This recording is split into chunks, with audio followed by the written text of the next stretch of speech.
I was having dinner with my daughter Aurora and her new husband Kieran at Portland's finest restaurant, celebrating their honeymoon.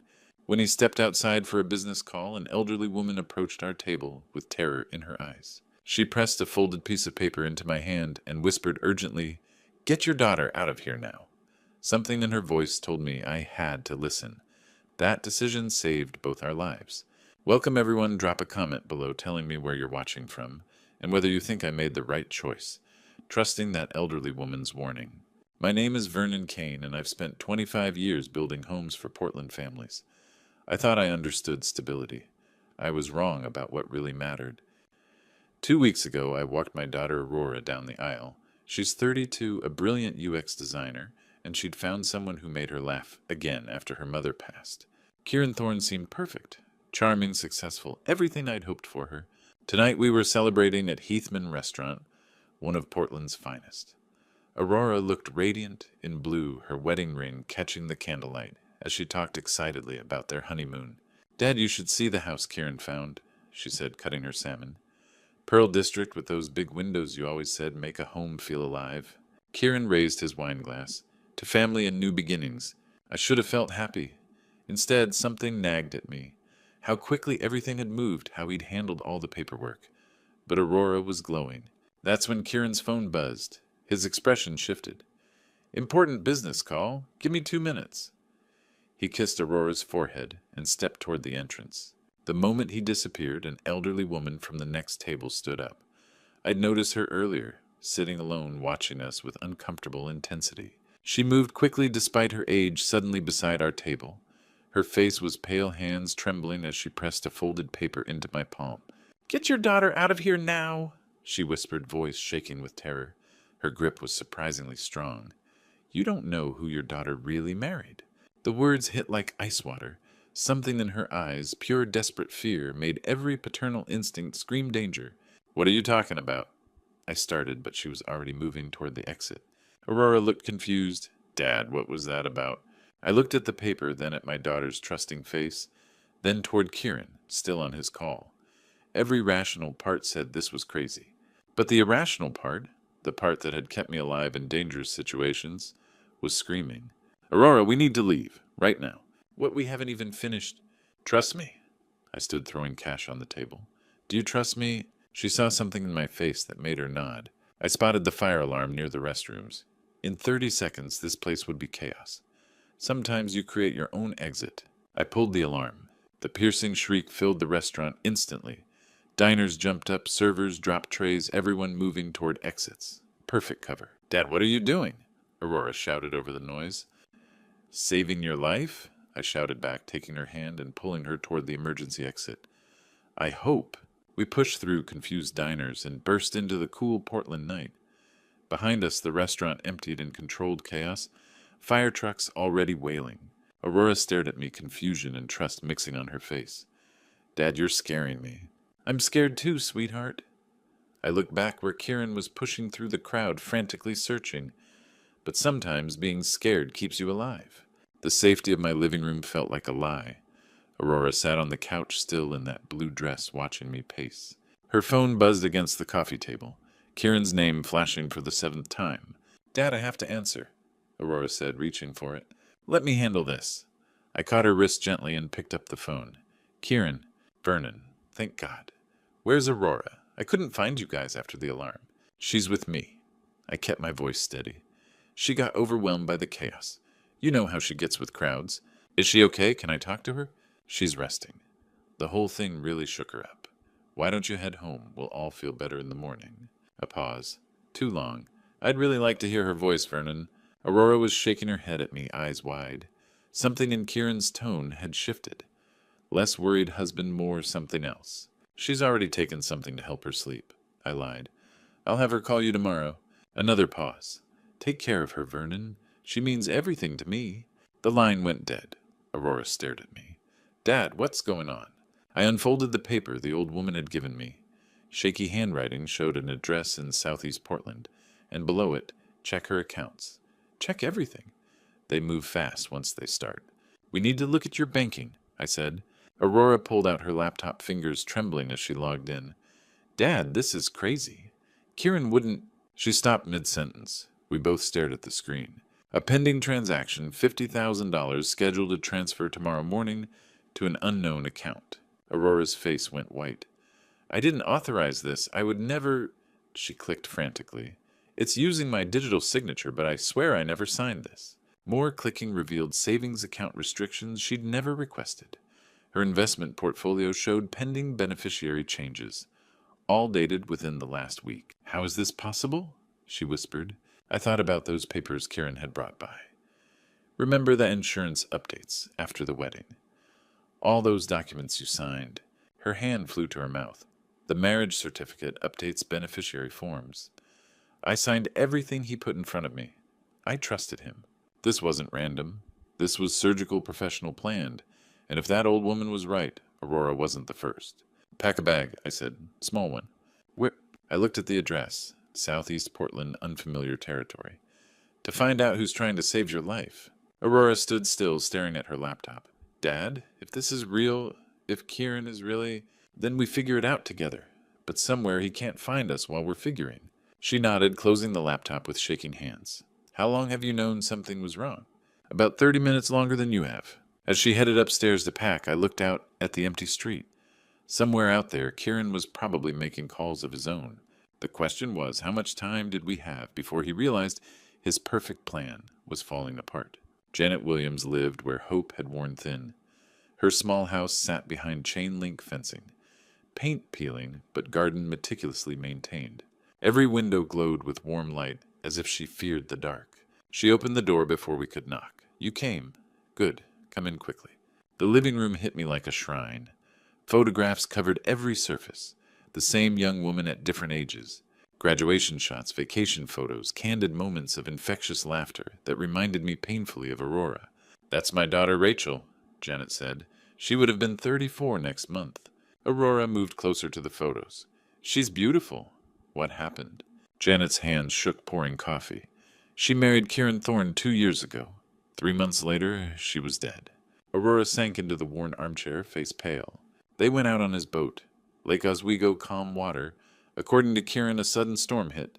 Boat capsized. Rachel couldn't swim well. Janet's voice turned mechanical. He was found on shore 2 hours later. Hypothermic, traumatized. The grieving widower who tried so hard to save his wife. She pulled out a manila folder spreading documents across the coffee table. Marriage certificate, property transfers, insurance policies. Just like you, she signed everything. By the time she died, everything belonged to him. Her grandmother's house savings car. Aurora studied the papers. These look legitimate. They are legitimate. Kieran's mother is Barbara Thorne. She works for the city, has access to official forms, stamps databases. She can make any transaction look absolutely legal. My blood ran cold. How many others? Janet opened another folder. More photos. Death certificates, property transfers. 6 that I've tracked. Rachel was number 7. Aurora would be number 8. She laid out photos like playing cards. Different young women sharing that same trusting vulnerability. Kate Mills car accident, Beth Cole hiking fall, Amy Reed overdose, Jess Fox house fire, Mia Stone drowning, all within 6 months of marrying Kieran. Aurora was shaking. How has no one caught them? Because they're smart. Different jurisdictions, different methods. Barbara Thorne has 20 years building her reputation as a community pillar. Who questions her paperwork? I studied the timeline. How long have you been tracking them? Since they buried my daughter. I knew something was wrong. Rachel was terrified of boats would never go voluntarily. But no one listens to grieving mothers with wild theories. She showed a notebook filled with dates, locations, names. I've been following their pattern, trying to warn victims. Always too late, or they wouldn't believe me. She looked at me directly. You're the first father who listened. The scope was staggering. Not some desperate scam. A business. A family business running for years using the city's own systems as cover. We need proof, I said. Real evidence that can't be dismissed. Janet nodded grimly. Barbara keeps records. Has to. Too many transactions to remember. Filing system somewhere, probably her office. Aurora looked up from the photos. Dad, if we don't stop them, we will. I gathered the documents, hands steady despite building rage. But we need to be smarter than they are. Dawn broke gray over Portland, and with it came the hardest conversation of my life. You have to go back to him. I told Aurora over coffee that neither of us could taste. She stared at me like I'd lost my mind. Dad, after everything we learned last night, especially after everything we learned. I leaned across the kitchen table. If you disappear, he'll know we're onto him. He'll run, and we'll never get the evidence we need to stop him. Her hands trembled around her mug. I don't know if I can do this. Look him in the eye, pretend everything's normal when I know what he's planning. You're stronger than you think, and you're not doing this alone. I pulled out my phone. Text him. Tell him you're feeling better, you want to see him. 20 minutes later, Aurora was putting on makeup to hide the sleepless night, practicing her smile in the hallway mirror. How's this look? Like a woman who loves her husband. I said, hating every word. She nodded, took a deep breath, and walked out to face a man who was planning to kill her. While Aurora played her role, I had my own performance to give. I drove downtown to the city planning office, a brutalist concrete building that looked like it had been designed to crush hope. Barbara Thorne worked on the 4th floor, according to the directory in the lobby. I spent 2 hours learning the building's rhythms. Security guard made rounds every 40 minutes. Cleaning crew arrived at 10 p.m. Most importantly, the parking garage had a service entrance that stayed unlocked for maintenance vehicles. My phone buzzed. Text from Aurora. Coffee with Kay. Going okay so far. I texted back. Stay strong. Almost done here. But I wasn't almost done. I was just getting started. The building's public records showed Barbara Thorne had been Deputy Director of Property Records for 15 years. 15 years of access to every real estate transaction in the city. 15 years of learning exactly how to make fake documents look real. My phone rang, Aurora's ringtone. Dad. Her voice was tight controlled. Can you pick up some groceries? Kieran's making dinner tonight. Code for trouble. What do you need? Well, he mentioned he has some paperwork for me to sign. Something about updating our insurance after the honeymoon. He seemed excited about it. My blood went cold. They were moving faster than we thought. Any idea what kind of paperwork? He said it was a surprise, something that would secure our future together. The way she said it, I could hear the fear bleeding through her careful tone. I'll get those groceries, I said. See you soon. I hung up and stared at the city planning building. Tonight couldn't come fast enough. When Aurora came home that evening, she looked exhausted from the performance of her life. How bad was it? I asked. He kept watching me, like he was looking for something. And Dad? She pulled out her phone, showed me a photo she'd taken discreetly. He had files spread out on his desk. I saw names, women's names, with dollar amounts next to them. One of the names was Aurora Kane. The number next to it made my stomach turn $750. We're going in tonight, I said. Aurora nodded. What do you need me to do? What you've been doing all day. Be brave. I looked out at the darkening Portland sky. In a few hours, we'd either have the evidence to destroy Barbara Thorne's operation, or we'd be the next names on Kieran's list. Dad, Aurora's voice was small. What if we get caught? Then at least we get caught fighting back. 11 p.m. in downtown Portland felt like the bottom of the ocean. The city planning office loomed above us, most windows dark, except for harsh security lights. You sure about this? Aurora whispered as we approached the service entrance. No amount, I admitted, pulling on latex gloves. But I'm sure about what happens if we don't try.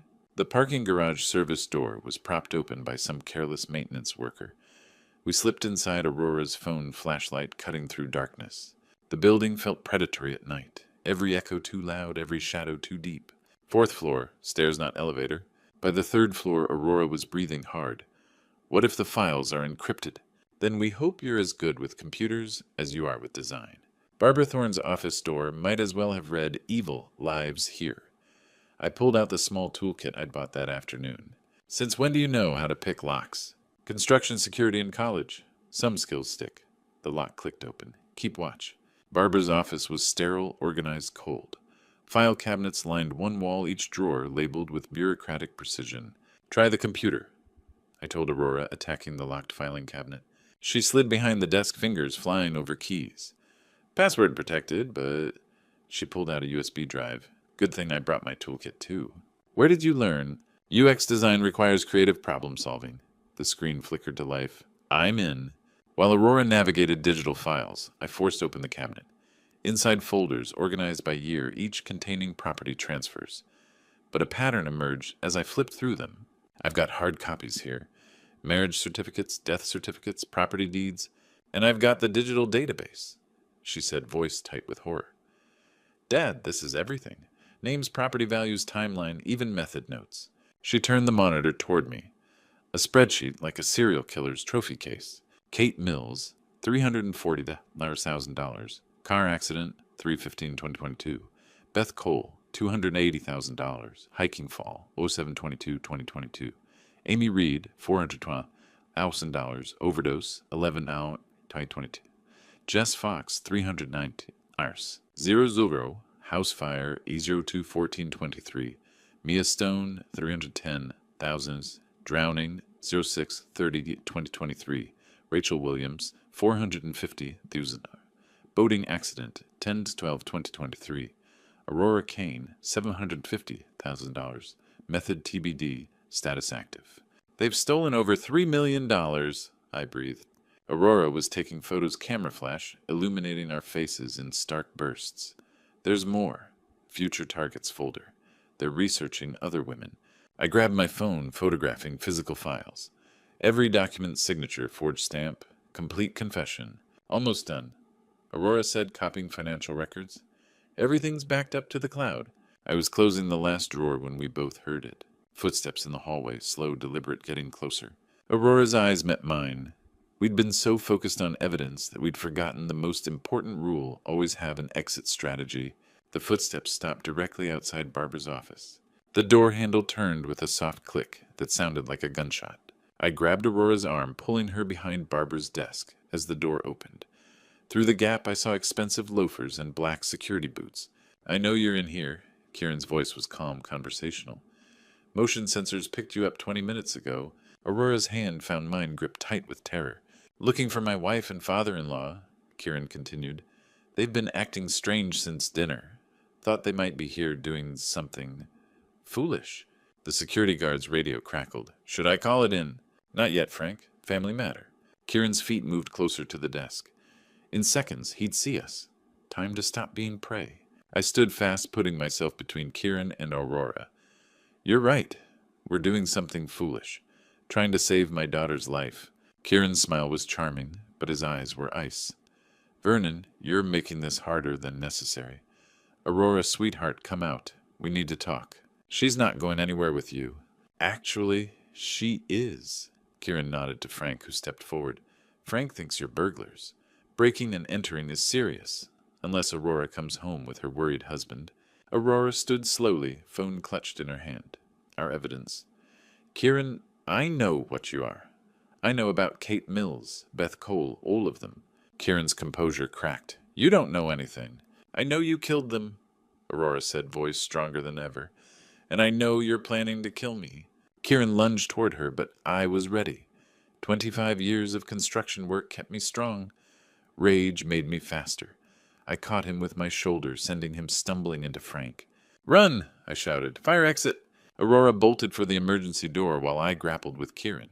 He was younger, but I was desperate. Frank reached for his radio as I threw my weight against him, sending us crashing into filing cabinets. The fire exit alarm shrieked as Aurora hit the door. Perfect chaos. Stop her, Kieran screamed, but I grabbed a glass paperweight from Barbara's desk, bringing it down on his wrist. As he reached for his phone, he howled, clutching his arm. Frank was backup radio in hand. Security breach, 4th floor. I didn't wait. I sprinted for the fire exit, following Aurora down 4 flights, alarm wailing like a banshee. We burst into the parking garage as police sirens wailed in the distance. Aurora was at my truck, fumbling with the handle. Keys, she gasped. I threw them as the stairwell door slammed open behind us. Kieran's voice echoed, Find them, they can't get far. We jumped in just as Frank appeared. I gunned the engine tires, squealing as we raced toward the exit. In the rearview mirror, Kieran stood in the garage entrance phone, pressed to his earface, twisted with fury. They know, Aurora said, clutching her phone with our evidence. They know we're onto them. Good, I said, taking a hard right onto the empty street. Now they know what it feels like to be hunted. But we'd crossed a line. No more pretending, no careful planning. This was war now, and we had maybe hours before Kieran and Barbara disappeared forever. Sometimes the best hiding place is in plain sight. We're going back, I told Aurora, as we sat in my truck outside a 24-hour diner, planning our next move. Back where Dad, they'll be waiting for us. Exactly. I pulled out my phone, opening the camera app. But this time we're bringing witnesses. I set up my phone on the dashboard, angling it to capture both our faces.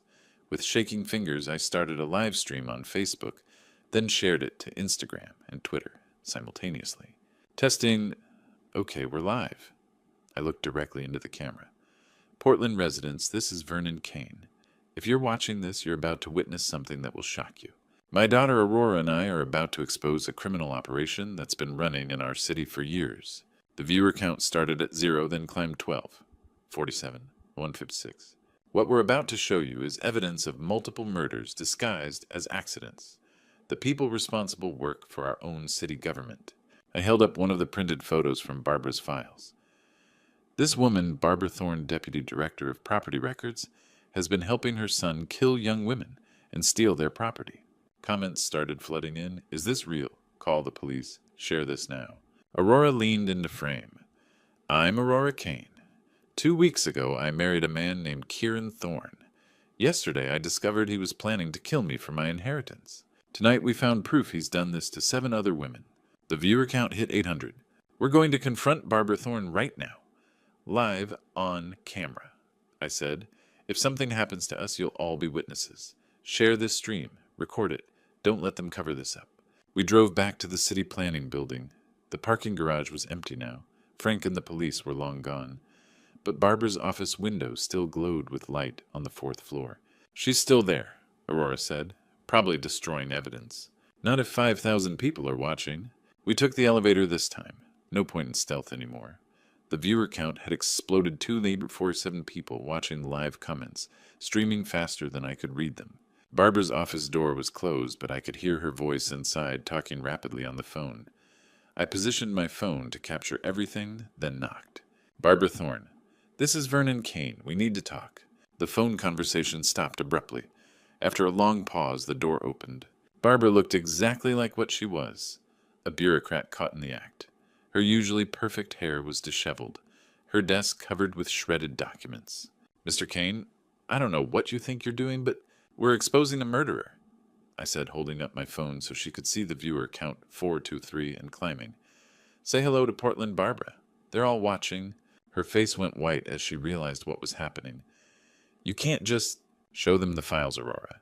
Aurora stepped into frame, holding up the photographs we'd taken. Barbara Thorne has been forging property transfer documents for years.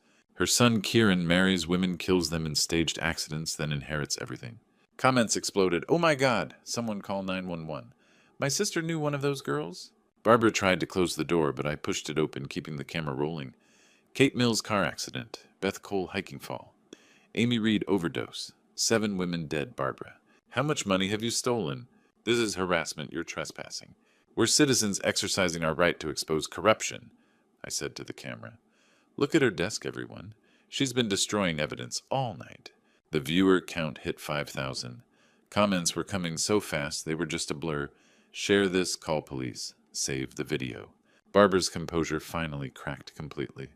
You have no idea what you've done. No idea who you're dealing with. Actually, we do, Aurora said.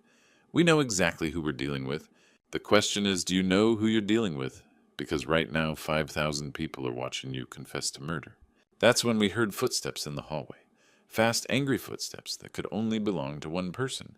But these weren't the footsteps we were expecting. Janet Williams stepped into the office, but she wasn't the grieving mother we'd met 2 nights ago. 3 men in dark suits flanked her, their jackets bulging with concealed weapons. Her entire demeanor had changed. Gone was the frail, trembling woman. In her place stood someone who radiated cold authority. Well, well, she said, surveying the scene with satisfaction. Vernon Kane, the helpful father, you've done exactly what I needed you to do. I kept my phone steady, the live stream still running. The viewer count had jumped to 7842 and climbing. Janet, what are you doing here? Cleaning up loose ends. She smiled, but it was nothing like the sad, grateful expression I remembered. Barbara, darling, did you really think your sloppy little operation could run forever without attracting attention? Barbara stared at Janet in confusion. What are you talking about? Who are you? I'm your replacement, Janet said simply. You see, Vernon, when I told you my daughter married Kieran, I was telling the truth. What I didn't mention is that I've been running a much more sophisticated operation than Barbara's amateur hour for the past 15 years. The live stream comments exploded. What? Plot twist. Record everything. Aurora grabbed my arm. Dad, what's happening? Janet walked to Barbara's desk, casually pushing aside the shredded documents.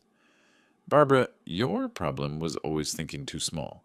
Fake marriages, staged accidents. So crude, so obvious. You were drawing FBI attention to Portland, and that was bad for my business. Your business? Barbara's voice cracked. Tech executives, federal contractors, city planners. Real money, real power. Your little widowmaker scheme was bringing heat to my territory. Janet turned to the camera, speaking directly to our audience. 10,000 people watching now. Perfect. I realized with growing horror what was happening. You used us. You used Aurora as bait to destroy Barbara. Of course I did. Barbara's operation needed to be eliminated, but I couldn't do it directly. Too messy, too obvious. Much better to let an angry father do the dirty work. She gestured to her men. Now I can step in, take over her client list, and expand my own operations. Barbara finally understood. You manipulated everything. The warning at the restaurant, the address, even the break-in. I made it all possible, Janet confirmed. Though I must say, Vernon, your live stream idea was inspired. I couldn't have planned better publicity for Barbara's downfall. The viewer count hit 10,247. Comments were streaming, someone call FBI. This is insane. Save this video. What about Rachel? Aurora demanded. Your daughter who died. Janet's mask slipped for just a moment, showing cold calculation. Rachel Williams? I never had a daughter named Rachel. That grieving mother act was just theater. I'm not even a Williams.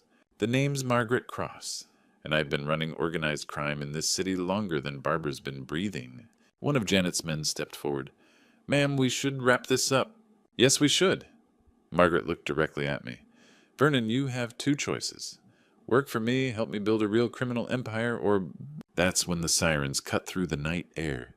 Distant at first, then growing louder. Multiple units coming fast. Margaret's expression changed from confidence to alarm. What? 10,000 witnesses, I said, holding up my phone. 10,000 people who just watched you confess to running a criminal organization. You think they weren't calling 911. The comments confirmed it. Police on the way.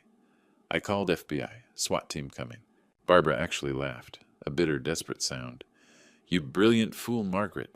You just confessed to federal crimes in front of 10,000 people. The sirens were getting closer. Through the office window I could see flashing lights reflecting off the buildings below. Margaret's men were looking nervous, hands moving toward their weapons. Boss, we need to go. Now! But it was too late. The elevator dinged and we could hear heavy footsteps. Multiple voices, the sound of tactical gear. Portland Police Building is surrounded. I looked at the phone screen. 12,633 viewers and climbing. The comments were a celebration. They're caught. Justice. Heroes. Margaret Cross.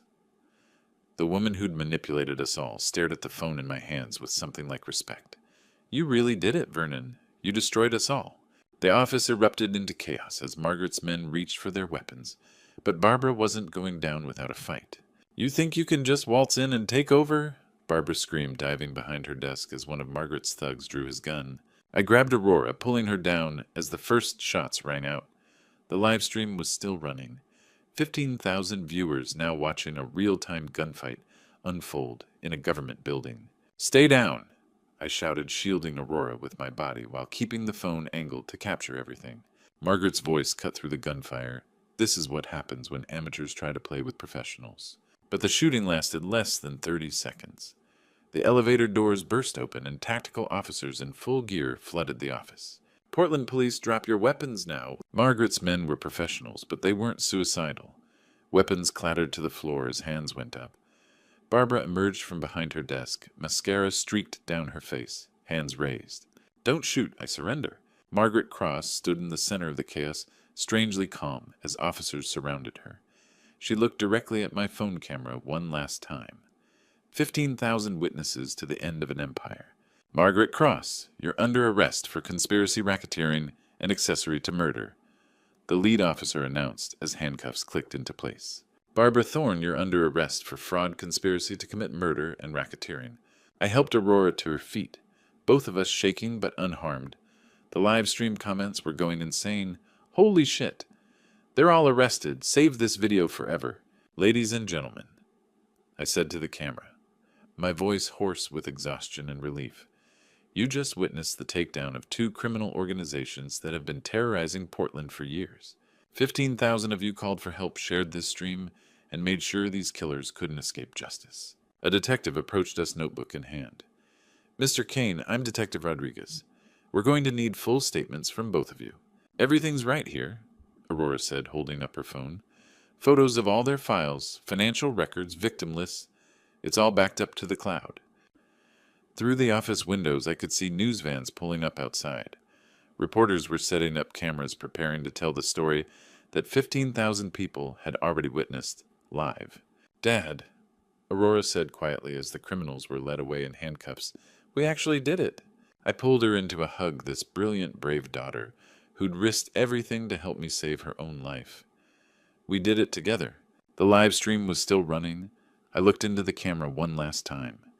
To everyone who watched, who shared, who called for help, you saved my daughter's life tonight. You proved that when good people stand together, evil doesn't stand a chance. Comments flooded in: Heroes, Father of the Year, Love Wins, Family First. Kate Mills, Beth Cole, Amy Reed, Jess Fox, Mia Stone, Rachel Williams, they didn't die in vain. Aurora added, her voice strong despite her tears. Their stories helped us stop this from happening to anyone else. As we walked out of that building together past the arrested criminals and the gathering media circus, I realized something profound. For weeks I'd been terrified of losing Aurora. But tonight I hadn't just saved my daughter. I'd found her. Really found her. The scared young woman who'd married Kieran was gone, replaced by a warrior who'd helped take down a criminal empire. The live stream ended with over 20,000 viewers and hundreds of thousands of shares. By morning, the story would be national news. Margaret Cross and Barbara Thorne would spend the rest of their lives in prison. Kieran Thorne was arrested at his apartment 3 hours later. But more importantly, Aurora was safe. Our family was safe. And sometimes that's all that matters. Love doesn't just conquer all. Sometimes it live streams the victory for the whole world to see. Looking back on everything that happened, I realize how close I came to losing Aurora forever. Don't be like me. Don't ignore those gut feelings that something's wrong. When that elderly woman pressed that paper into my hand, every logical part of my brain said it was crazy. But God had put her there for a reason, and I'm grateful I listened. The truth is, I'd been so focused on wanting Aurora to be happy that I missed the red flags. Kieran's charm, his insistence on handling all the paperwork, the way he rushed everything. These weren't signs of love, they were signs of a predator. This true story taught me that a father's protective instincts aren't paranoia. They're a gift from God. What I learned from this nightmare is that evil often wears a beautiful mask. Margaret Cross fooled me completely with her grieving mother act. Barbara Thorne built her reputation as a community pillar while destroying families.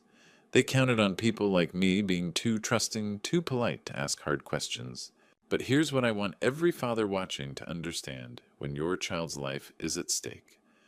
Politeness doesn't matter. Social media, live streaming, making noise. These aren't just modern tools. Even traditional grandpa stories like mine can become powerful weapons against corruption when shared with the right audience. The most important lesson from this true story: trust in God's timing and the power of family love. When Aurora and I worked together, when we refused to give up on each other, that's when we found our strength. The same God who protected us that night is watching over your family too. Don't wait for danger to knock on your door like it did mine. Pay attention to the people your children bring home. Ask questions. Trust your instincts. These grandpa stories aren't just entertainment. They're warnings, lessons passed down to protect the next generation. If this true story resonated with you, please share it with other parents who need to hear it. Leave a comment about your own experiences with protecting family. And don't forget to subscribe to our channel for more meaningful grandpa stories that could save lives. Your engagement helps these important messages reach the families who need them most.